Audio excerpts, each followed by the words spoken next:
फिलिस्तीन के ऊपर कोई गलत हो रहा है, तो हमने कहा कि 1974 में पीएलओ को हम पहले देश थे जिन्होंने मान्यता दी।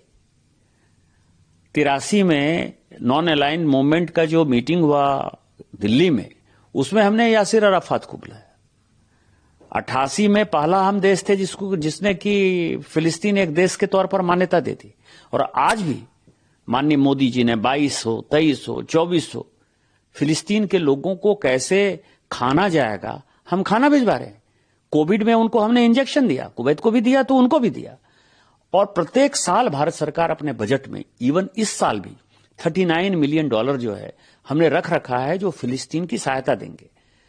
आप जो है, हम वहां से बैठकर फिलिस्तीन के लिए जितना कर सकते हैं आप उसको करो। वो एक ऐसा राष्ट्र है इजराइल जो किसी की बात नहीं मान रहा है।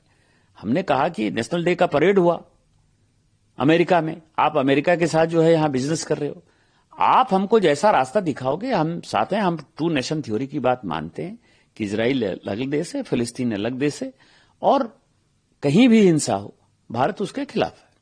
और ये बातें जब हमने कही तो यहां के लोगों ने उसकी अस्पष्टता को समझा, भारत सरकार में माननीय मोदी जी की स्थिति को समझा, और भारत सरकार जो अच्छा काम कर रही है उसको उन्होंने अप्रिशिएट किया। टेररिज्म के अगेंस्ट में फाइट करेंगे।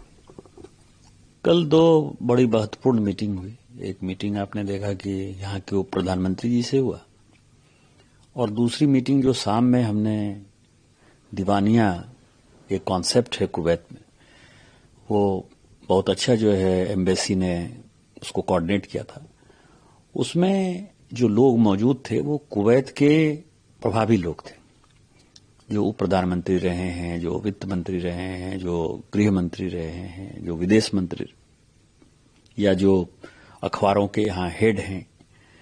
तो जो कुवैत का आम प्रभावी समाज है, जो कुवैत की दशा और दिशा निर्धारित करता है, उन लोगों के साथ जब बातचीत हुई तो आपने देखा, आप खुद मौजूद थे, हमने उन बातों को याद दिलाया कि जब 1990 में कुवैत पर संकट आया और कुवैत पर अटैक हुआ, तो पहली बार भारत ने, पहली बार आजादी के बाद पहली बार अमेरिकी विमान को रिफ्यूलिंग के लिए उस वक्त की गवर्नमेंट ने, चंद्रशेखर जी की गवर्नमेंट ने उसको अलाउ किया।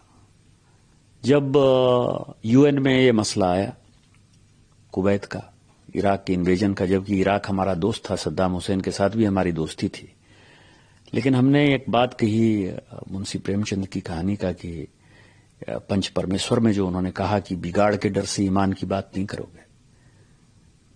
तो हमने इराक का साथ नहीं दिया, हमने आपका साथ दिया क्योंकि ये इन्वेजन गलत था।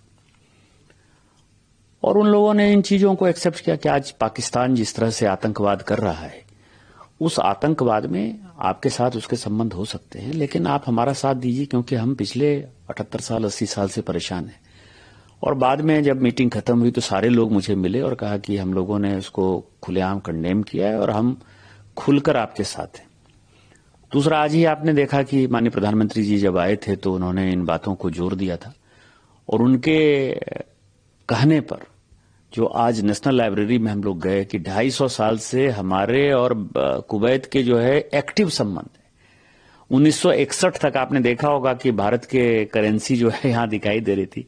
1961 तक भारत का रुपया, मतलब आजादी के बाद 1947 के बाद से 1961 तक लगभग 14-15 साल तक भारत का रुपया यहां चलता रहा। भारत के साथ व्यापार होते रहे। वो तरह तरह के फोटो उन्होंने दिखाया, 1855 का फोटो दिखाया, 1890 का फोटो दिखाया, उस वक्त कैसे लोग जाते थे।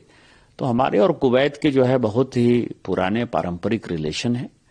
और इस यात्रा के बाद मैं आपको ये कह सकता हूं कि कुवैत का जो आम आवाम है, जो यहाँ की सरकार है, जो यहाँ के अमीर हैं, जो राजा हैं, उनका पूरा परिवार भारत के साथ है, आतंकवाद के खिलाफ है और पाकिस्तान के खिलाफ है।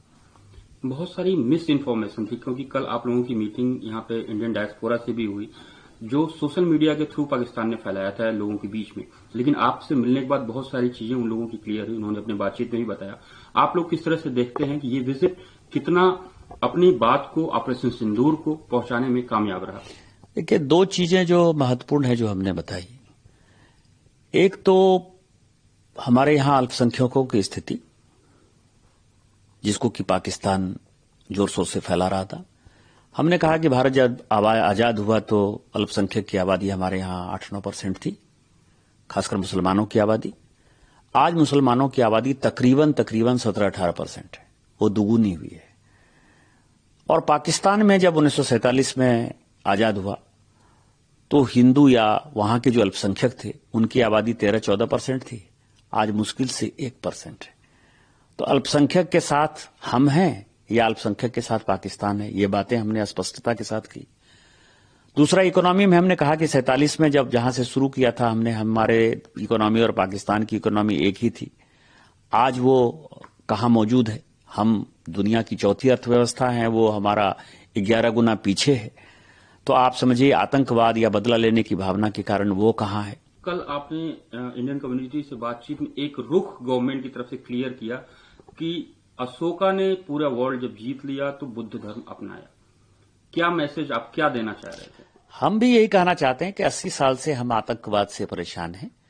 पाकिस्तान अपनी आतंकी गतिविधि हमारे सारे अच्छाई करने के बाद भी उसके साथ हम जब भी समझौता करने जाते हैं, जब भी अच्छा करना चाहते हैं, व्यापार करना चाहते हैं, वो आतंकवादी गतिविधि करता है, हमारे निरीह निहत्थे लोगों को मारता है। इस बार तो पहलगांव में उसने और भी गजब कर दिया कि हिंदू मुस्लिम के नाम पर हिंदुओं को मारा, उसने कलमा के नाम पर मारा। तो हमने कहा कि आतंकवाद वो कुत्ते की दुम है, कभी सीधा नहीं होगा उसका पूंछ। यदि नहीं होगा आतंकवादी गतिविधि, यदि वो बढ़ाते रहेगा या फिर से यदि वो करेगा, तो अब हमारी परिभाषा बदल गई है, जैसे अशोका ने किया कि भय भी न हुए न प्रीत। जब उन्होंने पूरे अटक से कटक तक और कंधार तक जो है जब पूरी जीत ले ली, जब वो चक्रवर्ती सम्राट बन गए अशोक, हम बिहार के हैं, मौर्य शासन ने जब अपना स्थिति इतना मजबूत कर लिया और जब लगा कि अब कोई उनका विरोध नहीं है, तो उन्होंने बुद्ध अपना लिया। तो हम तो बुद्ध की धरती हैं, महात्मा गांधी की धरती हैं। पाकिस्तान के आतंकवाद को हम कुचल देंगे, खत्म कर देंगे, और आतंकवादी गतिविधि को करेगा तो नेस्तनाबूद कर देंगे। पाकिस्तान ऑक्युपाइड कश्मीर भी लेंगे, करतारपुर साहब भी लेंगे, उसके टुकड़े टुकड़े भी करेंगे, या नहीं तो वो समझ जाए। हमने ये कहा कि हम युद्ध नहीं चाहते हैं, हम कभी आक्रमण नहीं करेंगे, लेकिन यदि वो आक्रमण करेंगे या हमारे निरीह लोगों को मारेंगे तो हम उसको समाप्त करके, आतंकवाद को समूल नाश करके फिर हम बुद्ध बन जाएंगे। एक हमारा क्वेश्चन लास्ट रहेगा, अगर आप कमेंट करना चाहें, it depends on you. Political बहुत सारी बातचीत हुई, जैसे ऑपरेशन सिंदूर लॉन्च किया गया, ऑपरेशन को डिसीजन लिया गया कब रोका जाए, कैसे किया जाए, कितने लेवल पे ले जाया जाए। लोगों में बहुत सारी चीजें, political parties, other political parties, आप समझ सकते हैं कि इंदिरा गांधी का नाम लिया गया और आयरन लेडी कहा गया। उस तारतम्य में बहुत सारे आपके पोस्ट भी आए थे, अगर आप उस पर कुछ कहना चाहेंगे तो। अगर मैं दौरे पर हूं और अभी सभी पार्टी हम लोग यहां भारत का पक्ष रखने के लिए आए हैं। भारत के अंदर क्या हो रहा है उसकी बात न मुझे बोलनी चाहिए, न मैं बोल रहा हूं।